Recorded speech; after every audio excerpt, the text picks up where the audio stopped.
guys, I'm Jay Sterling. I am the creator of the Fantastic Tale of Folklore and the lead director of Galileo Studio. I'm going to be teaching you guys today, it's my honor to be teaching you guys today rather, how to make your own manga. With the recent success of the Fantastic Tale of Folklore, and I want to thank you guys for supporting me with that.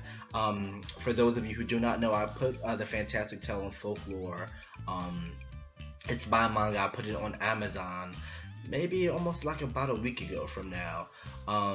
And when I put it on Amazon, it actually debuted at number one. My dog is over acting crazy. It debuted at number one for the free graphic novels, and the genre was fantasy. So it was the number one fantasy, the number one free fantasy graphic novel. So that was a huge accomplishment. I was very happy to see that. So when you see things like that, you can't help but be excited. So I wanted to create a new, I guess, video segment under Galileo Studio, where we basically would be teaching a lot of people that are interested in telling stories, that are interested in creating adventures, and creating awesome intellectual properties. I wanted to create a segment that would teach everybody how to do that. So basically, if you're starting from zero, if you have no talent in writing, if you have no talent in maybe storyboarding and things like that, I want to create these lessons that will set it up so you guys basically will be able to learn and know how to do those things and be at a very advanced rate. I'm not going to charge you guys for this information. I want to share my writing knowledge for free. I don't know. I just feel like I've been blessed with the talent to write and to draw, and I want to share those things for free. I don't want to charge you guys. I want to help flourish the anime and manga community, and I'm just hoping that by doing this, we all become better writers in the end, and it just will help flourish everything together. So we're gonna go ahead and start the slides. And basically, I'm just going to be talking to you about creating a story. We're going to be going through, well, I'm going to tell you what we're going to go through. I just want you guys to wait, and we're going to go through it. And I don't know, if you want to have a pen and pencil, you can do that, you know, and take notes. And if not, just listen to what I have to say. Alright, thank you guys, and I will be back in a minute. Okay, so the first question is, what kind of story are you trying to tell? And what will the genre of the story be? Now, the first things first, before you get to the drawing, before you get to storyboarding, before you get to anything, what kind of story are you trying to tell? Are you trying to tell a story that will impact the people's hearts? Are you trying to tell a story that will cause people to look at the world a different way? Are you trying to make a story that will cause people to look at certain topics a different way? Or you want them to maybe change the way that they look at food, or change the way they look at waste, how they waste trash, or whatever you can think of. What kind of story are you trying to tell? Oftentimes when I sit down and I go to the desk and I have to decide on what type of story I want to tell, I try to think of what story can I tell that will impact or change people. What is an issue that I feel like needs to be addressed, that maybe hasn't, that I want to I guess just give people's attention. Something a topic that isn't addressed, that no one seems to mention. What kind of story do I want to tell? Now, and then once you decide what type of story you want to tell, what problem you want to address, or what topic you want to address, what genre of the story is it? Is it sci-fi? Is it fantasy? Is it a fantasy action adventure? A sci-fi action adventure? Is it maybe romance? Thriller? What type of genre is this? and you might not understand why you would need these two things in the beginning, but these two things are very essential to telling a story. First, what type of story do you want to tell? What is your reason for telling the story? And then what genre? Because deciding what genre that your story takes place may very well help flesh out the story and promote growth, and also decide what environment or what type of characters in the look of the characters will appear in your story. If you decide that you want to do a fantasy based story, okay, well, what is your fantasy based story based off of present time? Is it based off of medieval times?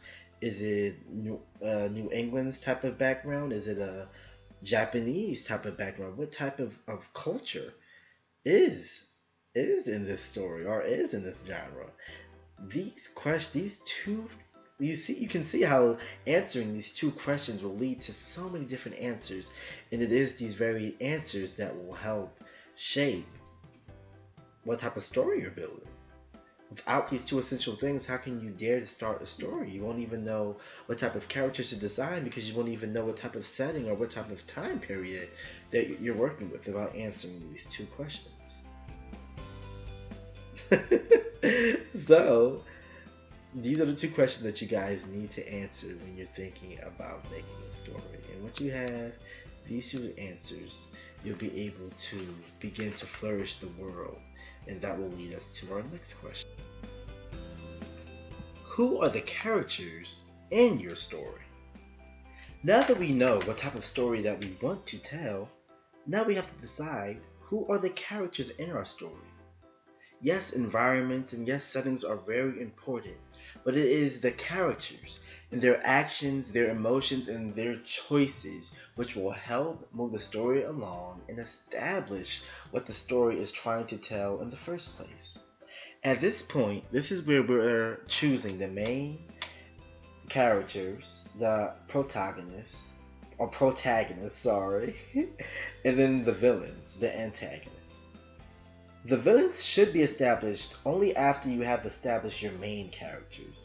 Usually when I decide to write out a villain, I want them to represent everything opposite of the lead characters or main characters. Because when they're basically representing the opposite of what the main characters are trying to achieve or what they resemble, that will create the ultimate conflict in the struggle between the main characters' lives. So when you're doing the main characters, make sure that they are fully fleshed characters.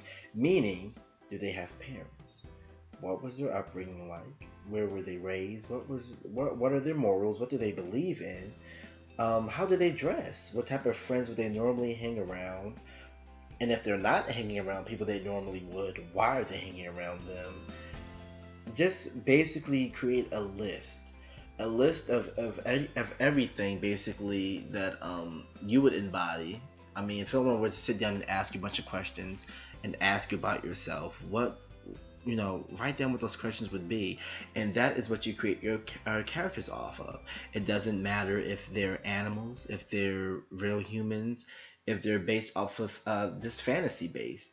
You need to create a bunch of questions, even if they not necessarily have parents. Like when I created the Fantastic Tale of Folklore, Shuneji Tama and Don Kappa, I have origins of their races, but they not necessarily have parents. But there's a bunch of other questions. That have to do with their personality traits. So when you answer questions like that, these characters become fully fleshed, and it's so important in this level of writing, which is gonna take you from uh, is it a novice? Is that a beginner? But what takes you from a rookie all the way to advanced is doing that extra step and making these characters have so much volume and being fully fleshed out and having multiple layers, as they would call it. That makes them very, very relatable. And when characters are relatable, no matter what they are, beast, animal, or human, people can see themselves in that. And you want to convey that relationship because it is with that relationship that when people can see themselves in a character, that will establish the change. And that is why writing is so important in the first place, because it can establish and impact and inspire change in someone.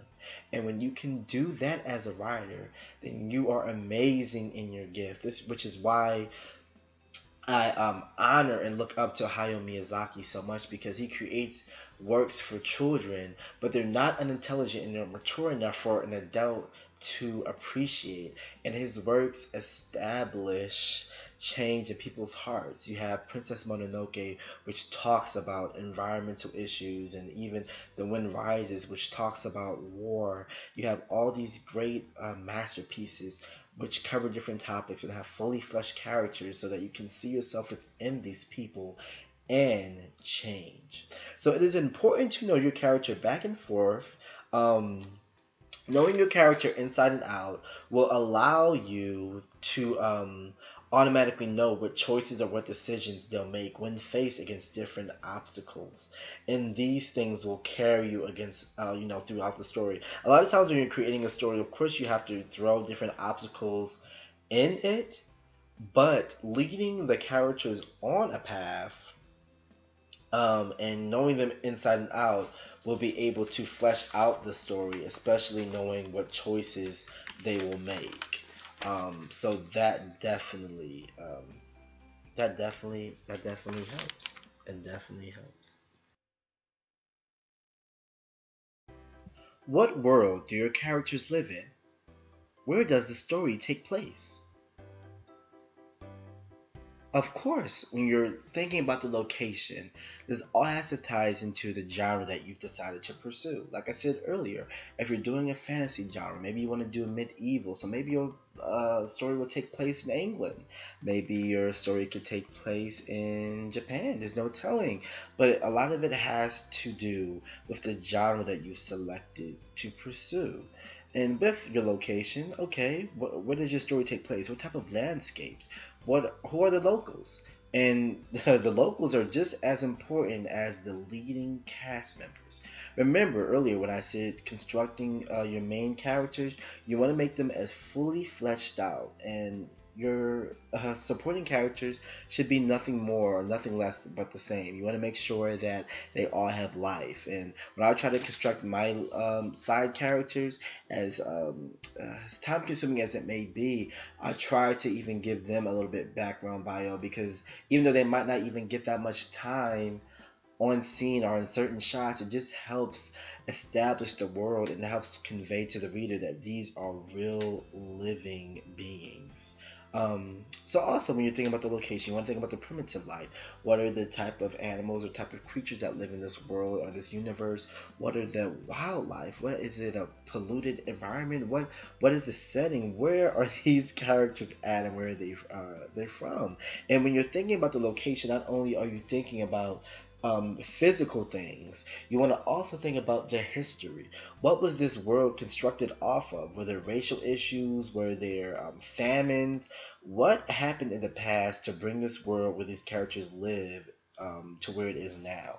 And these things are very important when you're thinking about the history of a world. That also helps build where the story is headed, and it builds just fully fleshes out the world and fully fleshes out the characters in the story. So all these things are very important. I think a lot of times people will look at the environments, look at the mountains and things like that, but they're not thinking about, okay, well, when you're thinking about the location, or when you're thinking about where the characters live or what the story takes place, history is just as important as how the environment looks. So I want you guys to think long and hard about that and make sure that you are creating history when you are creating these worlds or these planets, because just like Earth, we have so much history in the United States. There's history spread all over different states and regions of the world. So you want to make sure that you are doing that. That is very important.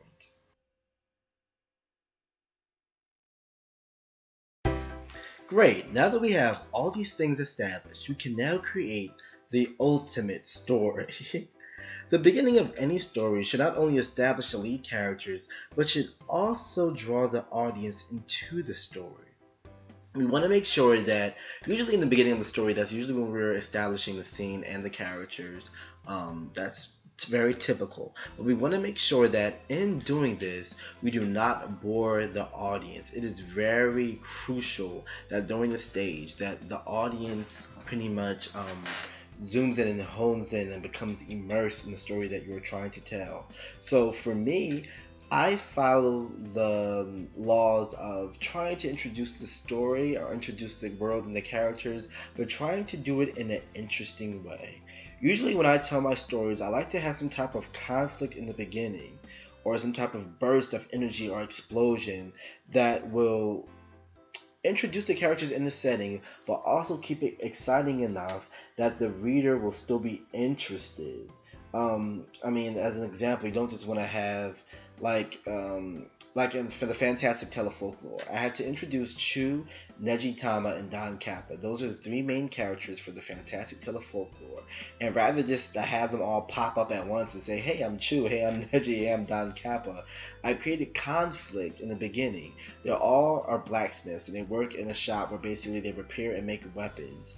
So I have a bunch of guards outside which are waiting to get their weapons repaired, but no one is answering the door to take care of them. So they're very angry, they're angry customers, and this creates turmoil between Don Kappa, which is the boss of the shop, and Chu and Ejitama, which are his apprentices. So they get into this huge debacle, or this huge argument, basically, or this huge conflict. And basically, that's something that keeps the reader interested, but also shows off the personality of each character, so that the reader can get familiar with who each character is, what their personality, what they look like, and what their names are. And we're doing it in an interesting way so that they do not get bored with it. So that helps do it. And then also, I mean, with that, dialogue is very important, and we'll get to dialogue later in with the how to make manga videos, because that's not going to be in this part. But dialogue is very important when telling the story, and we'll, like I said, we'll go through with that in a moment. Um, but yeah, so that's very important. So now that we're able to create the story and begin the story, you also want to set story objectives. What are some of the important scenes or events that you want to have happen in this story? You want to almost form like a timeline from point A to point B. What is a special event that you want to happen at point A, which could be the beginning of the story? What is a special event that you want to happen at point B? That could be in the middle, or maybe in the middle of the beginning, or the end. I mean, whatever your point B is. What are the important events? You almost want to create a timeline and just put a bunch of different letters and basically have those letters represent the events. And basically you could have, like I said, like a point A and point B, and in the middle is a bunch of space in between that. So basically there's a bunch of space or a bunch of things that you have to do in order from point A to occur all the way to point B, I'm sorry. And basically those are the basics of telling a story. You'll have different points that you'll want to happen in your story. You should already have those things together as you're writing the story, and basically you're filling in the in-betweens. A lot of people have problems doing that. You'll have, okay, you want the characters to get to this point, you want this exciting part to happen in the story, but you'll have a problem with how to get those characters or how to get this event to happen.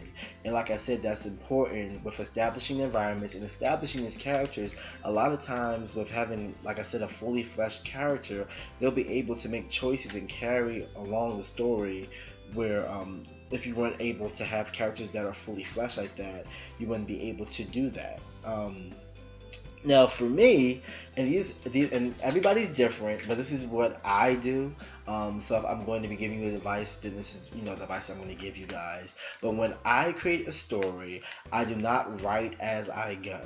Like I said, when it depends on certain things, like to get a point A to point B, then that is one thing. But for me, I like to actually sit down and write the whole entire story out, beginning to end.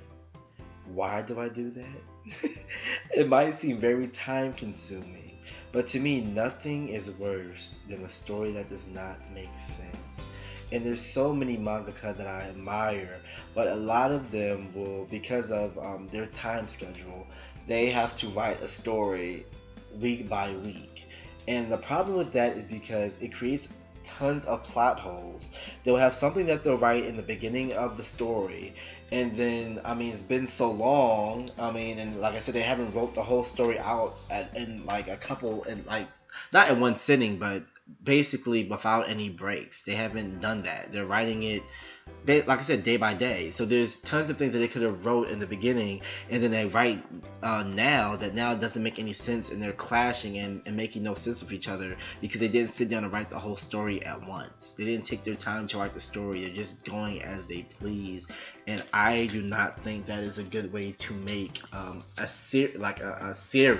Now, if you're making a movie, that's one thing. Hayao Miyazaki, I know that he writes as he goes, but he's making a movie, which a movie basically is 2 or 3 hours. But when you're making a series, which you basically turn into a cartoon or anything else, those are hours and hours and hours and hours of writing. So those type of things can go anywhere. So you want to make sure that you write the whole entire story beginning to end. Okay, so I hope all that information was really helpful, you guys. This is just the first video. I want you guys to like, comment, share. Definitely give me your opinions and feedback. Yeah, just give me opinions. If it's certain topics that I didn't cover in this video, you know, just ask me questions in the comment section. Hopefully I'll be able to answer those. And then if you just have just further advice you want to give me and I can maybe share in another video, I will, you know, go ahead and send those in. I'm gonna try to do these on a normal basis because this is just a part 1. There's so many other things to arranging a manga. The story, of course, is the most important thing. I mean, if you don't have the story, then you don't have anything, and you don't just want to create another generic story like I've said before. You want to create something different if you want to be above the crowd. So yeah, so I'm definitely we're gonna be other videos. This is just the first one, like I said, about story. The next one, what's the next one? We might do storyboarding. Yeah, we're gonna do storyboarding. Because after you write the story, that's what after I write the whole entire story, that's what I do. I storyboard the book. So we'll go over that. And then of course it's paneling. There's a lot of things to creating your manga. And it's so crazy. When I did mine, the Fantastic Tale of Folklore, which you can order on Amazon for only $5.99. It's a whole volume. It's over 140 pages that are fully colored. Yeah. But anyway, yeah, when I did that whole manga, people were so surprised. They were like, "Did you write it? Did you ink? Did you draw? Did you ink it and you colored it?" And I did. For this book, I did use 2 artists, Christian Smooth and Crystal Thelwell. Those were my 2 editors that I chose to help me with the coloring. But I did majority of it myself. And now going through that, as I work on the 2nd volume, I pretty much have a lot of things under control. So yeah, once you get the hang of everything, at first it is a little bit overwhelming. A lot of professional mangaka that live in Japan, they have inkers and have editors. And then unfortunately, you know, I mean, for me, I didn't have access to those things. I could have probably found people to do it, but there's no guarantee that people are gonna have the same thrill or the same excitement that for your own project. Like, I don't know if, like, I'm trying to make it like more understandable. There's no guarantee that they're going to be as excited for your project as you are for your own, depending on how much you pay them. If you pay them enough money, then yeah, people don't care about that. But depending on what your budget is, especially starting out, there's no guarantee that people are going to love your product as much as you do. So that means they're not going to necessarily put in the same effort. And I'm very hands-on, and I'm very like earth when it comes to certain things, and I just do not want just anybody just working on my stuff. So yeah, you just gotta be careful. You just definitely gotta be careful. So I just usually just do it by myself. If you want it done the best way, you just have to do it by yourself. And like I said, it seems overwhelming at first, but you'll get to it. And then the Fantastic Tale of Folklore is my first published story, but it's not the first story I've ever worked on. I mean, I've been trying to write stories for years. So this could apply to you, it could not. But I was writing stories, I think all the way back in elementary school I was writing stories. And you just get better as you go on. You just get better as you go on, especially depending on who you're inspired by. I'm inspired by Hayao Miyazaki. He's an awesome and fantastic writer. So when you're inspired by someone like that, I mean, you can't help but to be a good writer. So yeah, but it just takes time. If you're just starting out, just maybe just try doing short stories and build your way up to doing like a graphic novel. And if you're at the position where you're like me, where you've written a lot of stories, and I just really hope that this video really unlocked a key, like unlocked a part in your brain, and that it really helped you as far as your writing process is concerned. So anyway, this is Jay Sterling signing out. Make sure you guys add me on Facebook. You can add me on my Facebook, Jay Sterling, or you can go ahead and add Galileo Studio at Galileo Studio on Facebook. You can follow me on Instagram at Jay Sterling, or you can follow Galileo Studio on Instagram. There's also Galileo Studio on Twitter. I don't have a personal Twitter account. And of course, always subscribe to the YouTube page.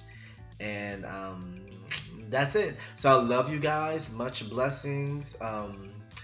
Check out GalileoStudio.com. Like I said, you can go on Amazon. The free book promotion for the Fantastic Tale of Folklore is over. But if you guys wanted to take a look at that and see the illustrations that I've done, you can click the book. There should be like maybe a 10-page preview.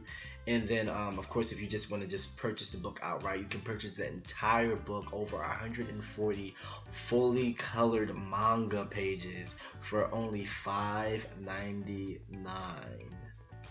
Yes, that is very affordable, and it's cheaper than a lot of manga that's out now, and the other manga that are more expensive aren't fully colored. So yeah, you can go ahead and check that out. Like I said, just let me know if you guys have any questions or anything, and I will see you soon on the next video. Alright, I love you guys. Please take care of yourself. Have a blessed weekend. Have a blessed day, and I will talk to you guys very soon. Alright, bye.